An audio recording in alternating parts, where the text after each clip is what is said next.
In today's video, I'm going to teach you how to add dates to a graph in Looker Studio. First, open Looker Studio in your browser.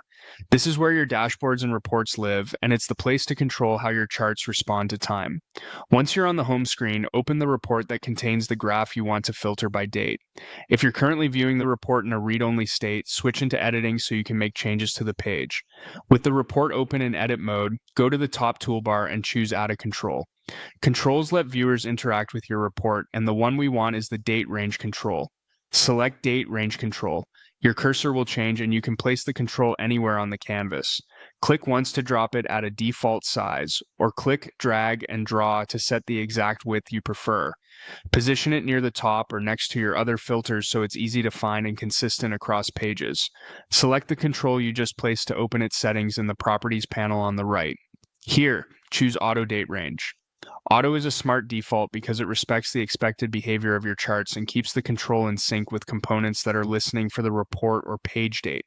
This helps you avoid unintentionally locking a chart to a specific period unless that's exactly what you want. Now choose the actual period you want the report to use. Open the date picker and select a preset like today, last 7 days, last 28 days, or pick a custom range from the calendar to define a specific start and end date. Match the window to your analysis.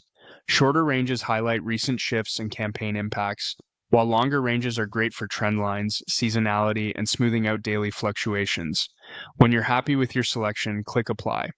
Your graph, along with any other components that use the default date range, will refresh to reflect that period. If a chart doesn't update, it's usually because it's using its own fixed range or it doesn't have a valid date dimension.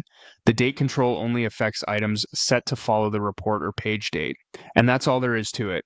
You opened your report, entered edit mode, added a date range control, placed and sized it, set it to auto, chose your date period, and applied it so your graph updates instantly.